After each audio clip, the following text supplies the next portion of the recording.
Hello! Welcome to Drinks with Ron. I'm Ron. What a day it has been. So much going on. Random hodgepodge. Sounds like somebody's home as well. It's going to be an interesting episode all the way around. So let's just say what we got on the platter, Ron. Well, today is an anniversary of the release of this album, so I thought that would be very fitting to play that today. And speaking of a fucking dog, like, you know who it is. I mean, it's my kid, I'm almost sure of it, but he's gonna bark and chase her around like she's taking the good fucking silverware. Like, that's a thing people still have. Oh, what a day. You know what? Let me throw the brakes on the truck. Let's bring in a new feature. I got so many hats around here. Let's bring on a random hat, shall we? Here we go. Let's go with the Father's Day gift fedora. And you may have noticed in my hand today's pre-rolled adventure. This is the last time we played Video Magic, and I told you that what was inside of it was actually nun's pubic hair laced with PCP. This guy, however, is corn silk and crack cocaine. So we'll see how that goes. We'll see. You know, never done crack before, so we'll see. We'll try it out.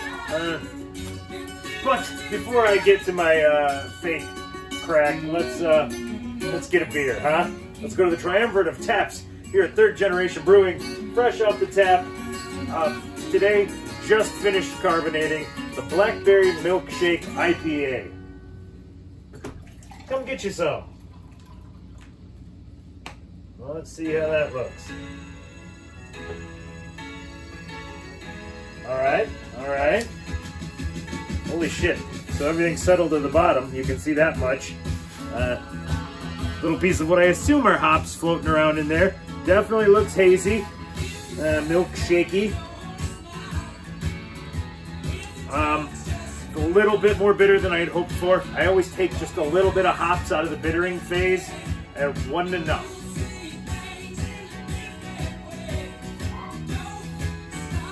Oh damn. Okay. You get the blackberry on the front end. It kind of comes in smooth, and then the hop bitter gets you at the back end. This is that's really good. But let me digress. It's been a hell of a day. My kid calls me this morning, which you know, you got a kid of a certain age and they call you. It's never a good sign. Hey, a great thing just happened. Let me be you be the first that I share this with. No, that's not what happened. And it calls, I'm sitting in the McDonald's drive-thru saying, Dad, listen to this, you hear that? No, I have you on speakerphone in the car that's running. I'm at the window. No, I don't. Well, my car's shaking and it's pulling to one side really bad and I can't do anything. I'm like, okay, like, I'm in the drive-thru. What do you want me to do? Well, I don't know, it's pulling really bad, and like, just leave it there, get to school, and I'm going to McDonald's. Like, oh, your response when your car was shaking and pulling to one side and you couldn't keep control of it was to take it up through the drive-thru and get coffee. Well done. Well done. That's your mom's half. So I'm like, don't fucking drive it. If there's a problem where it's pulling like that, what? Well, I gotta get coffee. Like, sure thing, bro. So 5 minutes later, I'm flying down the highway. She calls me. You hear that? Like, no. Now I'm going 70 down the highway with you on speakerphone. I don't hear shit. Everything sounds like...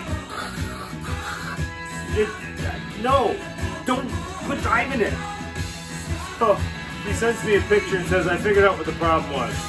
Tire completely flat. She drove it up to McDonald's on the rim, thus ruining the tire. So it's just one of those, you feel it right in the neck, right away in the morning. It's like, oh, it's gonna be one of those. Neck's fucking tense. And so I'm getting ready to leave work, and I'm talking to Derek, co-host of the Half-Ass Podcast. Check it out where podcasts are available. And he got some internet connection, so he's not stealing it from the neighbor, which I anticipate will improve the quality of the connection for the show. So we're talking about, yeah, let's do one. Shit, the beer's ready. Let's do this right away. You know, as soon as I get home, getting all excited, and I'm like, oh yeah, I can't do it right afterwards. I have to go change a fucking tire out in the freezing cold, and my wife has taken my gloves to work because apparently she doesn't have gloves. So she took my gloves, so now I have no gloves to work on the car. Say gloves again. So I'm just dreading it on the way home, like shit. I'm thinking she took it to school, and I'm gonna have to go up to the school parking lot, lay on the ground like an idiot, and get the hand jack out of her trunk, because my good floor jack was ruined by my brother's, oh my god. I don't even know what episode that is, but I think it might be titled something like Mort is a Very Special Boy. Not sure if I did, but without getting into that, let me just say my floor jack is very broken. So I have to use one of the hand cranks. You know, it's metal. It'll be freezing my fingers off. My fingers are already split from the day she left her headlights on in the 18 below. And I had to go out there, try to get her car jumped and not be late to work. And had no gloves, so anything I touched, my fingers just fucking cracked. It's been a whole thing.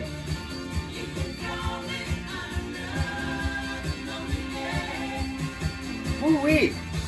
Yeah, it's tasty, but it is not to be trifled with. There is definitely some bitter in there. I can't even remember what's in the bittering phase. I think it's mostly Citra, but I digress. Yeah, wearing my dirty hoodie. My kid. Apparently, this is just an episode about my kid. We're getting ready to leave somewhere. I've probably done this on the show too. But I have my keys and my wallet and all my shit in the big pouch.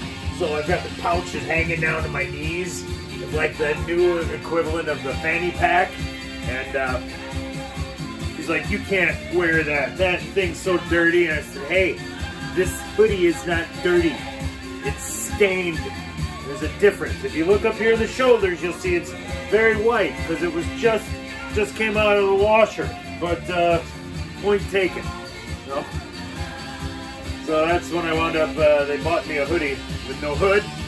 I'm not sure what episode that is, but if you want to see that debacle, you can go do that too. Oh. Floater. We left the floater. Yeah, so, oh, look at that. Look at there. Oh, shit.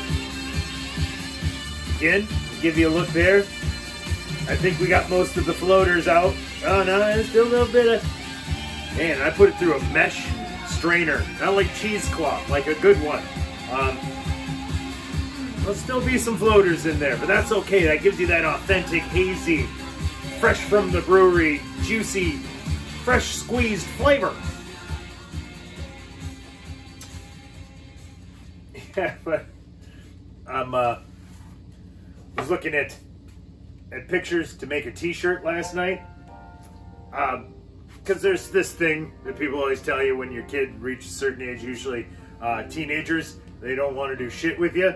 Well, let me just address that by saying they don't want to do shit with you.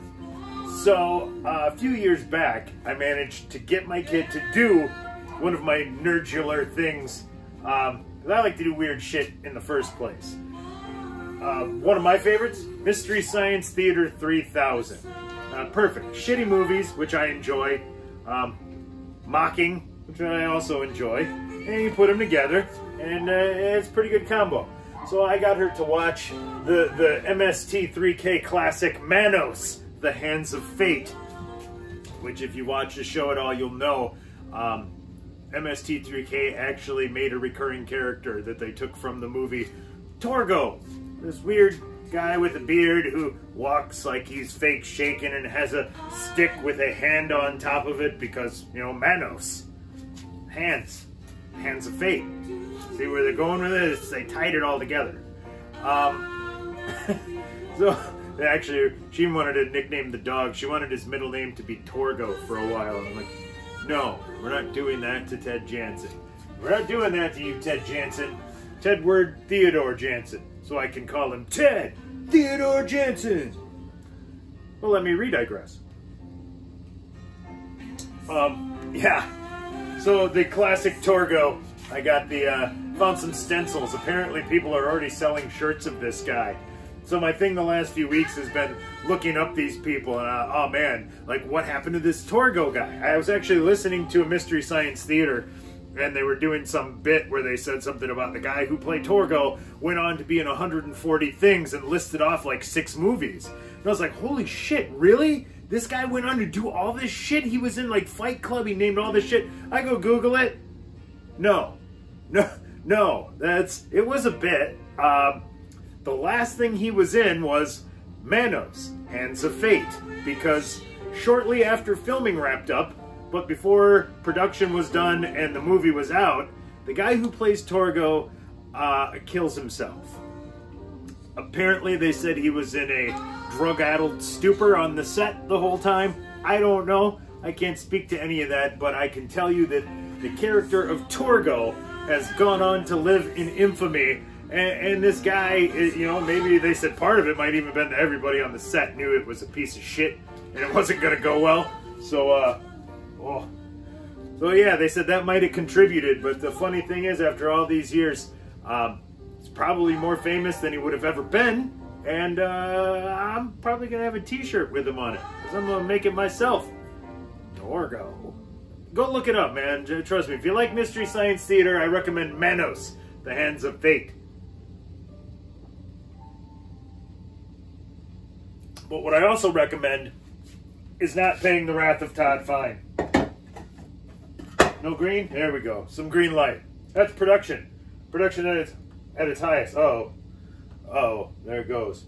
But, like I said, I also recommend not paying the wrath of Todd fine. And to that end, I'm going to have to finish up this delicious blackberry milkshake IPA. Fresh off the triumvirate of taps here at Third Generation Brewing. So for Drinks with Ron, I'm Ron. Signing off.